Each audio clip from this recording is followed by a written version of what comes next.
Well, it's the start of the harvest in 2024, and in all the years of farming that I've had, I've never seen a harvest like this. And that's due to the fact that we had perfect growing conditions here in central Illinois.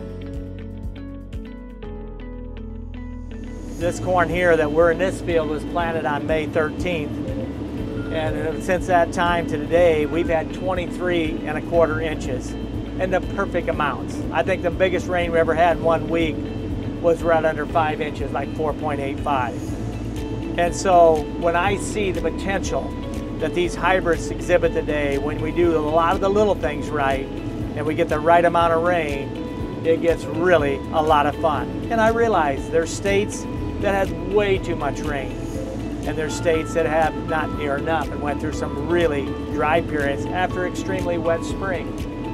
And so today on this little post, it's not about saying, oh wow, Greg's done such a tremendous job. Give the credit where credit's due. The Lord in central Illinois blessed us with some tremendous crops. We're in a rain field here where we use 360 rain in a river bottom of some pretty marginal soils, and they are all over the board. And so I'm excited when I see, even though we had perfect rain, we were still able to add 6 to 7 bushel on top of a perfect year by adding another 2½ inches of rain through 8 passes. In those 8 passes, I was adding 4 different passes. I put nitrogen on right at the base of the plant.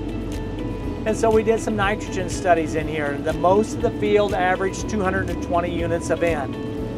But in areas we did some 200, and other areas we did 150, and said, when we use a rain unit, and we're putting it on at the base of the plant, and we're using water to filtrate that nitrogen into the root system, could we get by with less? And the checks that we took here today pretty much proved that. 2 different hybrids.